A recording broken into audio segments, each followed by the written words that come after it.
Bella's absolutely certain that she wants to spend forever with Edward, but there's just something about marriage that she's apprehensive about, and it comes from the way she was brought up, and also just there are a few beats right before the wedding actually occurs that really send her into the anxiety that she brings into the ceremony when she first starts walking down the aisle. There are a few looks from Edward that are just kind of unclear to her.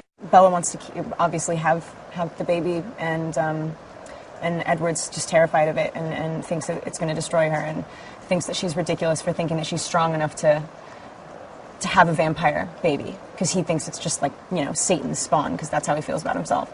So the wedding scene is kind of, it's just a relatively momentous moment for the series. I mean, it's been building up and building up and building up. I think Edward's proposed to her about 50 times by now.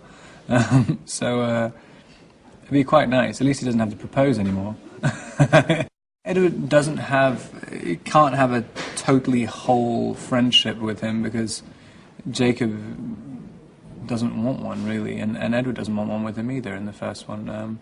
But they're kind of forced into almost living together, and eventually kind of bond, because they both really want the same thing for Bella. I mean, they both want it just to be okay, and they both think she's being crazy by making the decisions she's making.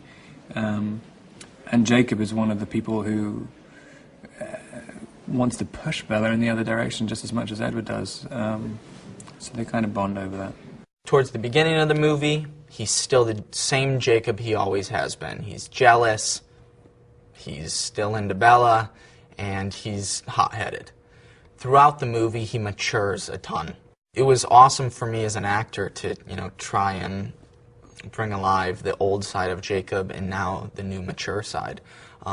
But as an audience, and even for me, you know, to watch Jacob transform like this, it's cool, but it's weird, because, you know, Jacob starts out the movie as this young teenager, you know, liking this girl that he can't get, and throughout the whole movie, you know, he splits from his pack. He realizes that this is not what's supposed to happen, and he has to become a man and, you know, do the right thing. I think the most exciting thing they can expect from Breaking Dawn is seeing all of the characters in a different light. All of the characters change so much from the beginning of the movie to the end. And I think that's going to be really exciting to see.